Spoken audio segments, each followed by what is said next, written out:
Newsflash, big news report, flash break.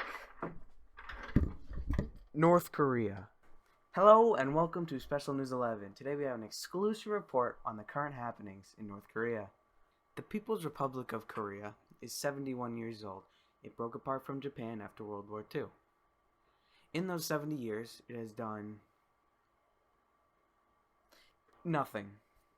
We're checking up on it to see what it has done, if anything. To start, North Korea has accomplished a few things. They've taken away their citizens' rights a lot more than we can count. There's no freedom of speech, religion, or press, anything else like that. Something that's surprising, though, is that they do have 3G coverage over the whole nation, which puts them a solid 10 years behind everyone else. There is, however, a catch to their already behind 3G coverage, and that is constant surveillance. Cell phones also surprisingly do exist, however, they are all modified to have surveillance devices in them that record calls and data, send it back to, your surveillance centers. Pretty standard stuff for North Korea. North Koreans also can't criticize the government. There's this whole big thing about it. Some guy made a video. You can check that out too. Officially, North Korea is religionless. They don't have a religion. They opt instead for a personality cult around the Kim family. However, several churches are funded and encouraged by the government, while others are not. Christianity, for example, is widely persecuted. Although several state-run churches are funded and held in Pyongyang, this is a front. Tens of thousands of political prisoners are held in work camps as well for their belief in Christianity. North Korea has a problem with imprisoning their own citizens. It's this weird thing, like a lot of them. Funny enough, for how much North Korea likes to keep track and imprison their prisoners, they do like to pawn them off a lot, specifically to Siberia. It's practically slave labor. You got 20-hour work days, you're being worked to death, barely any food, that kind of stuff, slavery.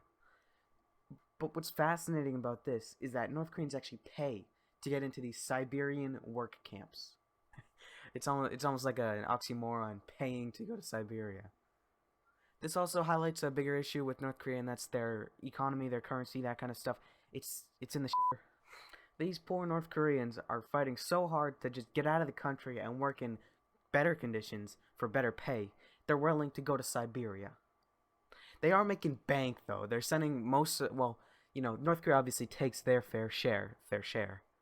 But, they are sending money back, and if you do the math, they are making more money than if you were to just work in North Korea. That makes sense, seeing as you're being worked to death.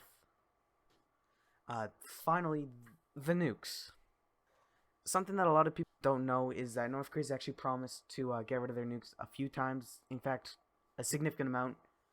And every time they promise to get rid of these nukes, something happens. They do some tests or some peace negotiation that doesn't even goes wrong, and they just dip.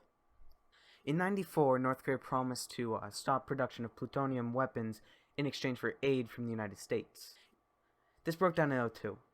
In '05, the People's Republic once again promised to denuclearize. This broke down in '09 when they apparently forgot and launched a nuclear test. In 2018, North Korea said their nuclear arsenal was done.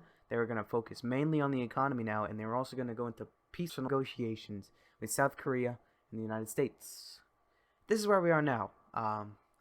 Obviously, I don't have high hopes for this kind of stuff, seeing as this has happened a lot. This has been your exclusive report with Special News 11. Thanks for watching.